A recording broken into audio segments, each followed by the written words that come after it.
So many months ago, my wife and I were approached by some very close friends whether we would join them on a really magical trip to a part of the world that we don't know well, being Namibia. And it's a small group, only 14 people.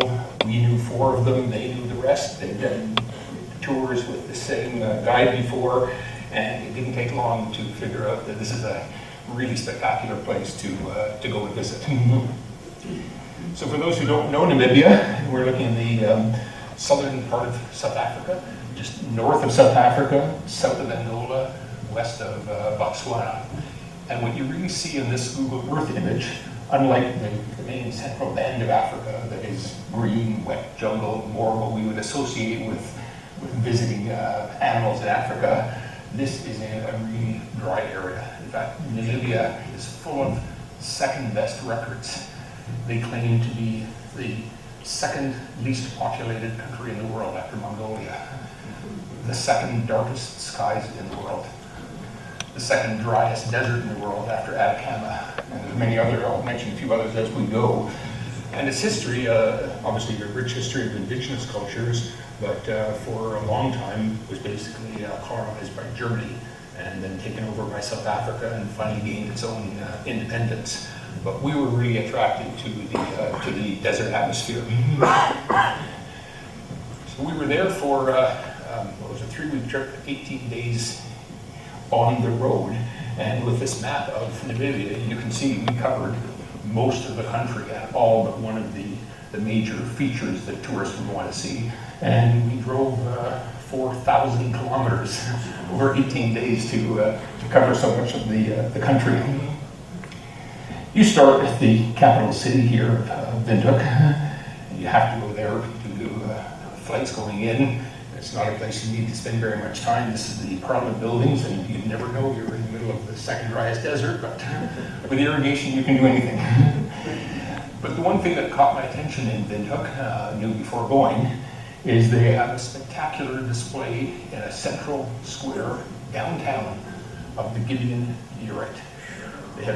There were, when this meteorite was collected by current time people, there were 33 pieces, the smallest being 100 kilograms. Not grams, but kilograms.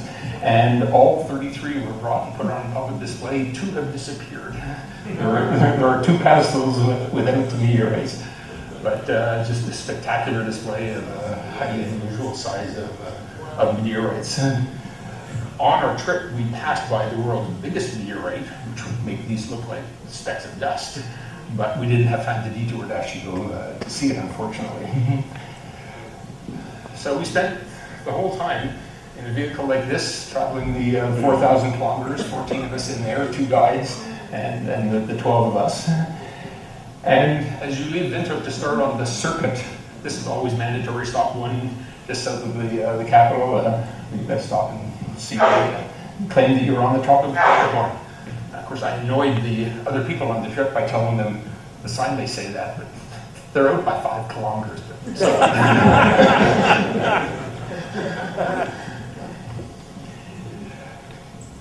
And many of the places that we went to were like this were game reserves. So these would be vast park areas with a perimeter fence, but you're free to completely drive, hike, wander anywhere through the game reserve, and they are just full of wildlife. So here we are by the entrance building and enjoying the ostrich.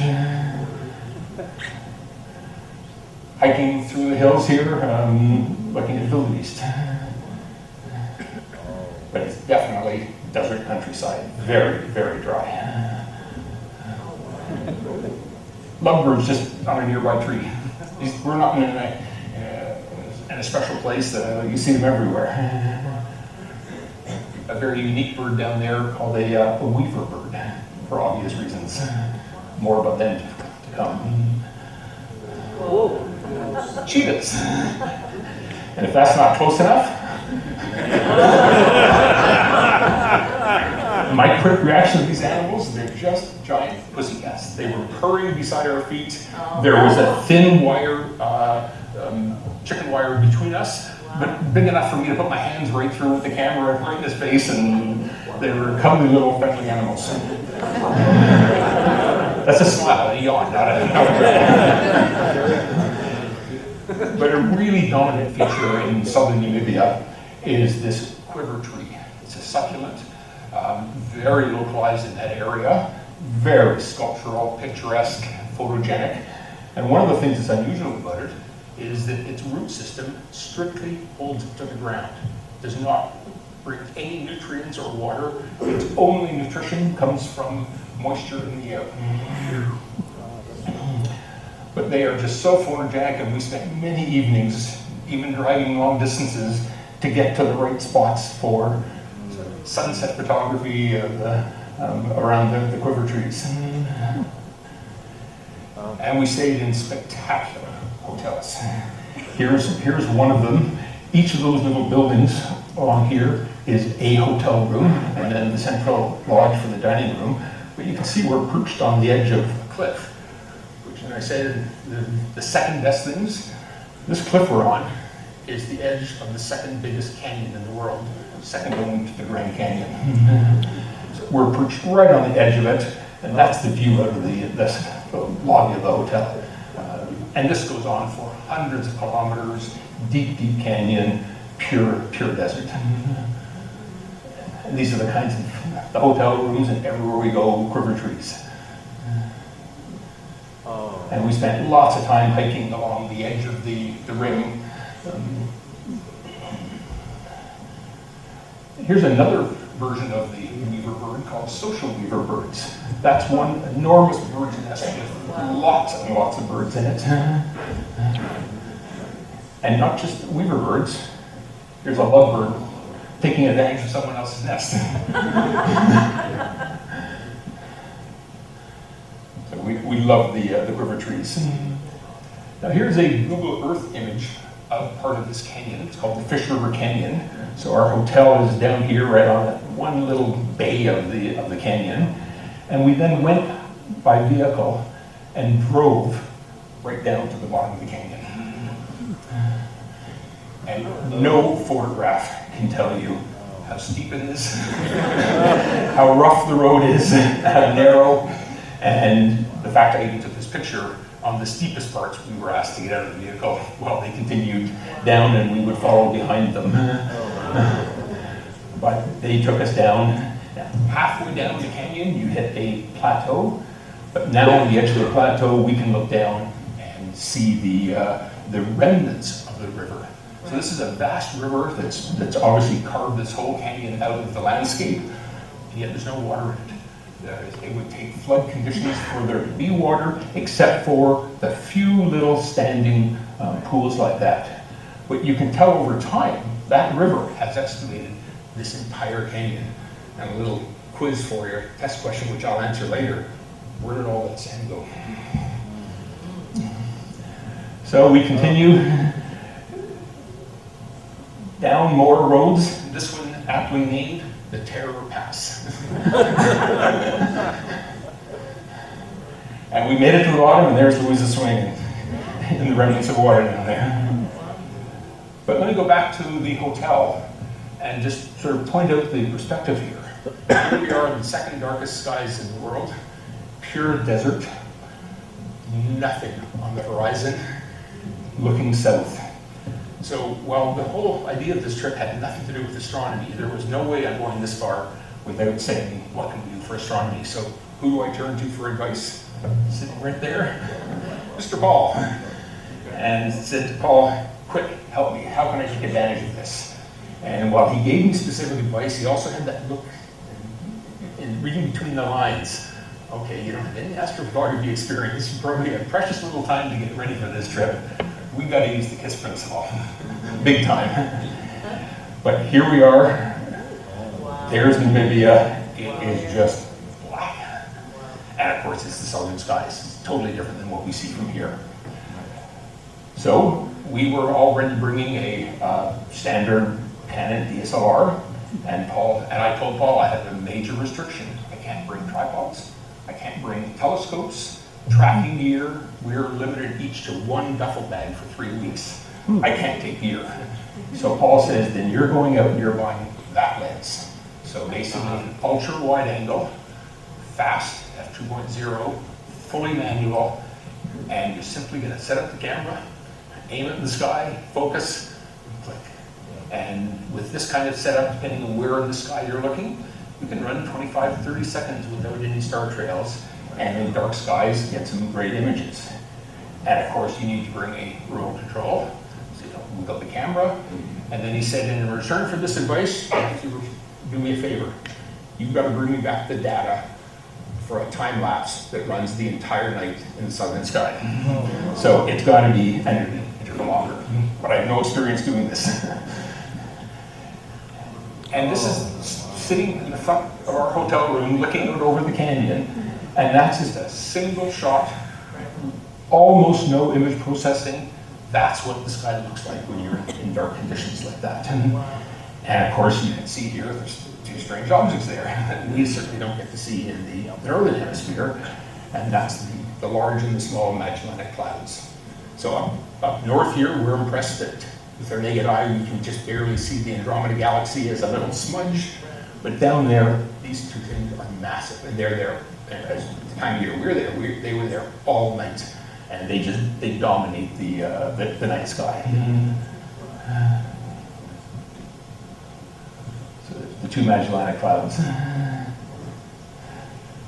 and the southern Milky Way, which is equally spectacular with all of the different colors and the nebulosity, the dark lanes through it all. And of course, you can't help but do this kind of landscape photography without having something local, being the griffin tree and my red flashlight. But back on the road, we got 4,000 kilometers to go, and we saw very little of this kind of asphalt. But this gives you a hint of what the countryside looks like in Namibia. Very dry, but not level, not sand dunes, and hot. Most daytime temperatures were 40 degrees, and you can just see the heat shimmering off that asphalt as the road disappears into the haze. Typical countryside, and here we are passing through a famous cluster of wild horses, fully desert adapted. And anywhere along the road, there's wildlife to see. Just as you're driving by, this is one of the most common animals that we see, either called a gemsbok or an oryx. Just spectacular beauty. Walking beside the side of the road, this happens to be in the front of our hotel room in one hotel. But we did most of our driving in conditions like this. So again, very dry, very desert-like. You can see here it's a two-lane highway. You can see the 4 tire tracks. Look how wide it is. What no photograph can show you here is the washboard. The vibration here is intense. And cars drive anywhere from that fence line over to that fence line in an attempt to find the least bumpy route. It says it all. Close your windows quick.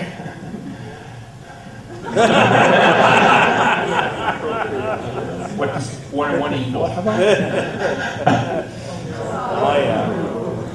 It's not if you have a flat tire, it's how many you'll have, how bad they are.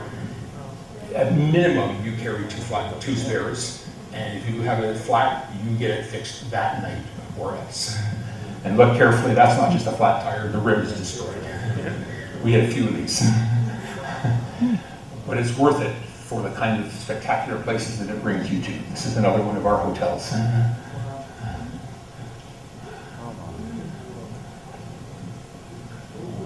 Someone got rain that day, we didn't. Horseback riding with their friendly little tiny zebra that followed everywhere he went. And more breakdowns. Here we are in the middle of nowhere in National Park, complete overheat. The guy in the black shirt is simply the next car that came by and was courteous enough to stop and help us look. And it goes back to these vibrations. We had parts that had just fallen off the engine. Nothing you can do. He hooks up, he pulls all 14 of us in the van, 40 kilometers to the park entrance. There's no mechanics, no garages. The park people say, we'll find something to see if we can help you. And 6 hours later, tearing apart the whole front end of the car including rewelding. They put back the cooling system and on we go. Happened a second time. And this time we called the rental company and they said, no more local mechanics. We're sending a van over with mechanics from the dealer in Windhoek. We will fix it right. They were hours delayed because in their van, the passenger door fell off from the vibration. This is adding a seat belt. Louise is pushing to close. Just trying to get this stupid door back in the car. We ended up in 3 different vehicles over this trip. Our favorite saying is, we paid for an adventure, we got an adventure. Everyone just laid back and enjoyed it and go along with it. And lots of other hazards on the road. But you can see here, the landscape is starting to change as we move north along the coast. Here's another lure shot. The distance here from our hotel, that is 60 kilometers. That is typical desert topography of Namibia. And there's the sand from the Fish River Canyon that has gone all the way down to the ocean, and picked up by strong currents, brought northwards, and wind has picked it out of the water and blown it back inland. And this is a dry riverbed that is trying to drain in this direction to the ocean and never gets there. Not only is it blocked by the sand dunes, it also, the water just all disappears into the ground, and these rivers often never make it to the ocean. But if that's 60 kilometers, what's the size of one of those little sand dunes? And it's just stunning. We drove for an hour and a half to be there for sunrise to get the beautiful photographic light along these sand dunes. And we picked one and said, let's go walking.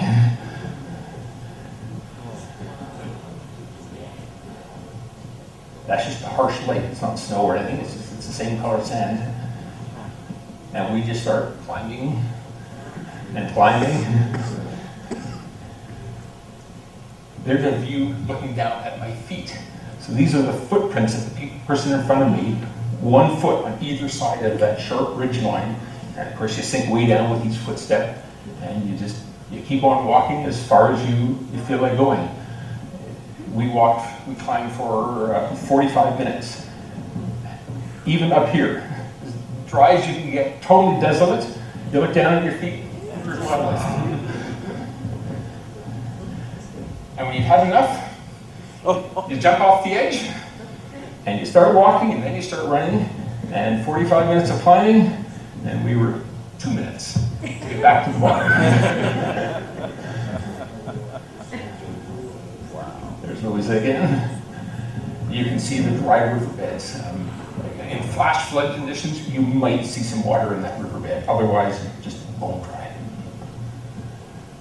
But here we are now with the same sand on the shoreline. So when that sand was picked up by the ocean and then blown in, it's one of the most famous parts of Namibia called the Skeleton Coast.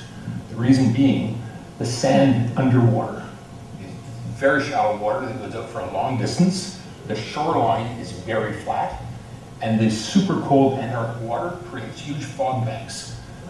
So the Skeleton Coast is named appropriately for its shipwrecks. It's just littered in shipwrecks all up and down the coast. People that got lost in the fog, couldn't find the shore, didn't go far enough offshore. But it's also... a human skeleton? Is that a human skeleton? I think that was for the tourists. It makes a great picture. But also breeding ground of flamingos.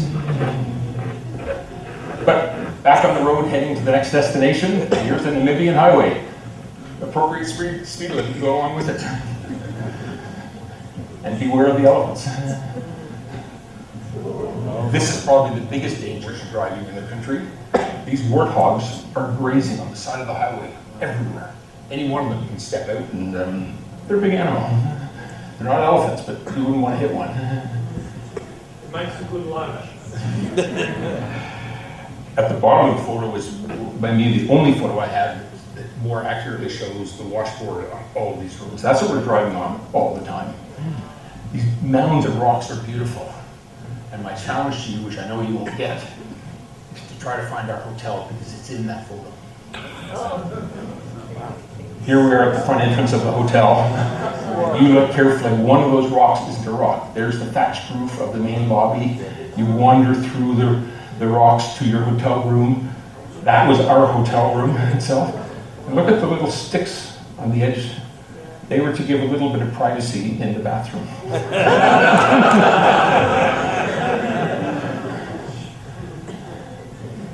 But these mounds made great spots to hike up.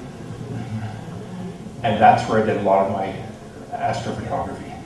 So here we are in the front of our hotel room, just looking up at the Magellanic Clouds again and the great southern Milky Way.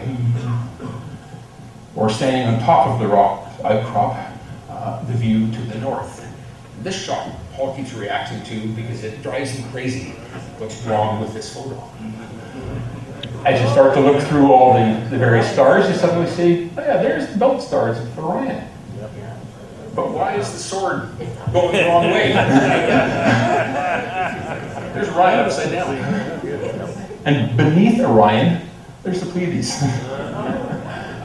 Taurus, Orion. So as you look north, all the same constellations. Just, they're not upside down. We are. So maybe that's right way up. Chris, are these single shots? These are all single exposures, no stacking, virtually no image processing. They really duplicate what the night sky looks to the naked eye. They're not typical astrophotography that is all enhanced and magnified. We'll come to some of that, but this is just what the night sky is like. And from the top of one of these rock mounds.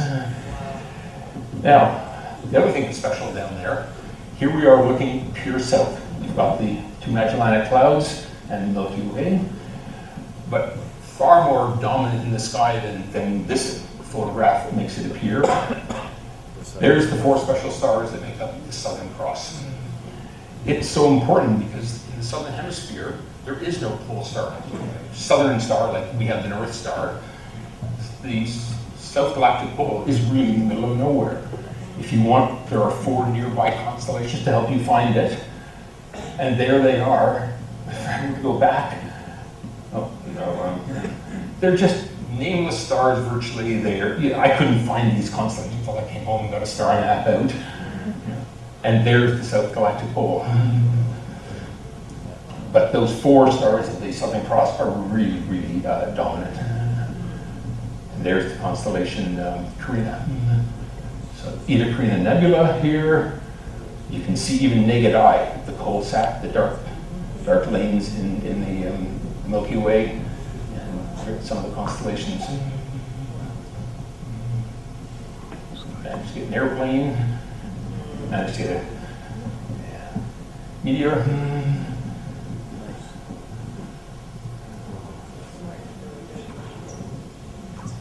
But back on the road, the main industry in the country is cattle farming. Even in desert conditions, as long as you drill a well, provide water to the animals, they graze in the desert and thrive.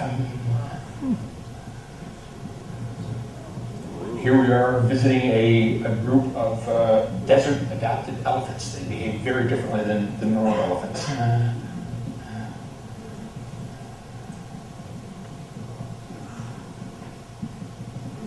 I like to call this flaps up, flaps down.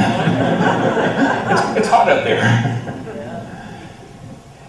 And they eat seed pods from these trees. So the elephant comes up, just shakes the whole tree.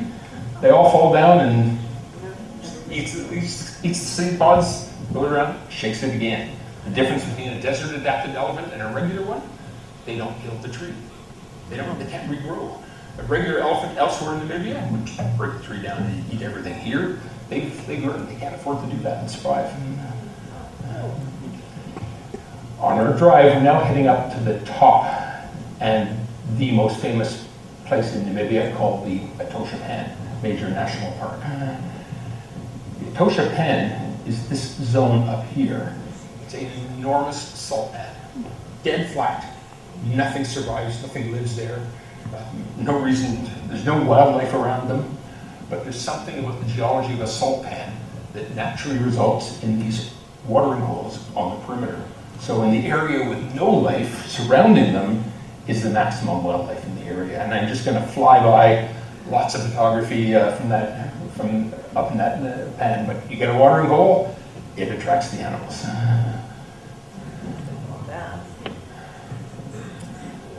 If I were to stand any closer, there's no way I would even reach the bottom of that tusk. This is a monstrous animal.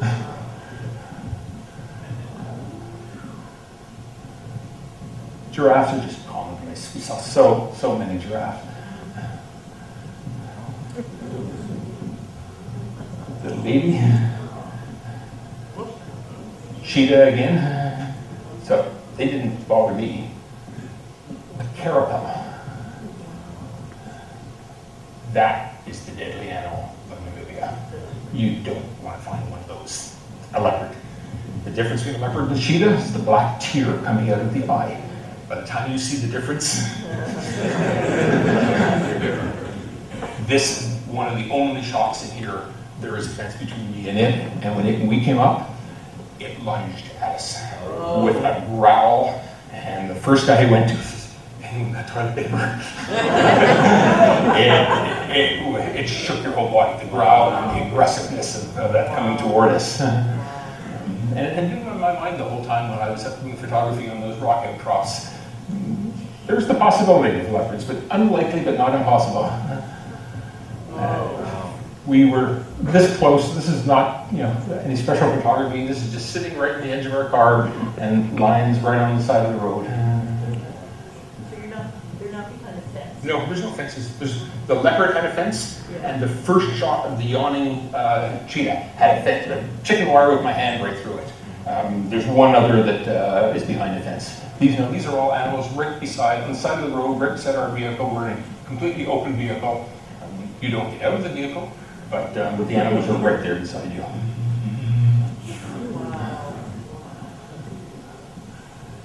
Here's a female lion actually on the hunt. The deer that it's going for is right behind us.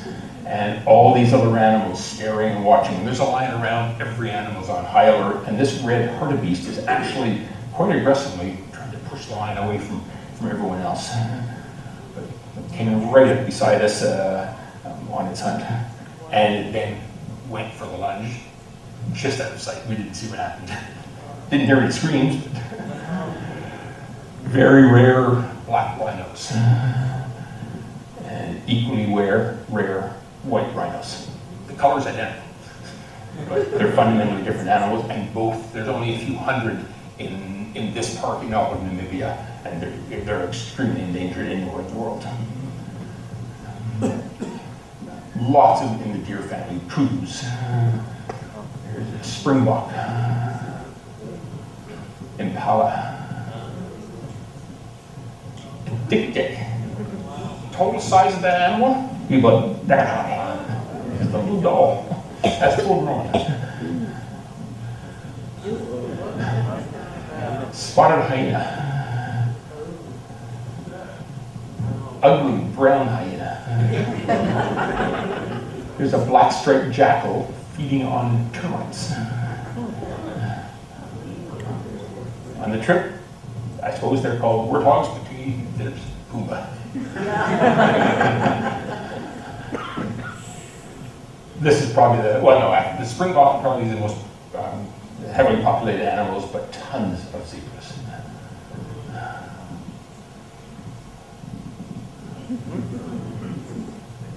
Don't stand behind one. We saw lots of that. Wildebeest, baboons,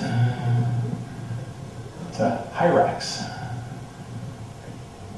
Probably the rarest, most elusive animal we saw on the trip. And for one of the 12 people, that photo, if he had the same photo, was the highlight of the entire trip. It's a honey badger, elusive, vicious, nocturnal primarily, and there's actually two. There's a second one right there. Some people call it a spoon hornbill. To me, it's Zazu.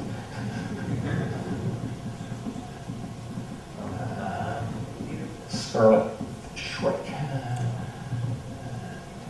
Fish-eating eagles. That's the world's largest flying bird, a corybuster. There are local crows and some fresh meat. And once only on the trip in a game reserve, we were permitted to get out of the vehicle and stand right amongst the white rhinos.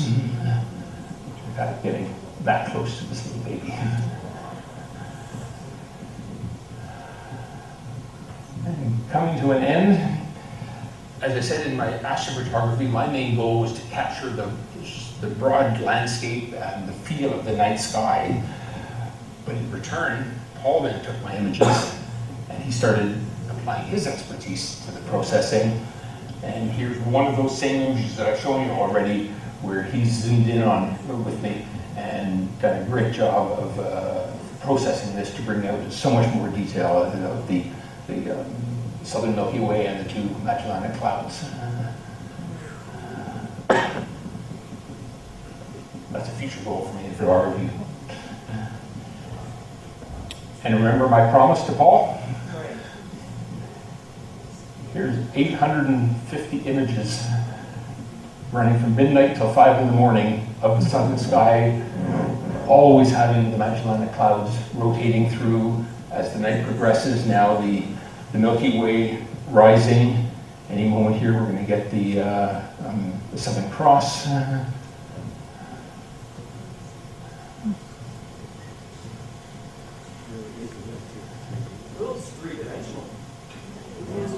And daytime. That's my real lasting memory of Namibia. So thank you.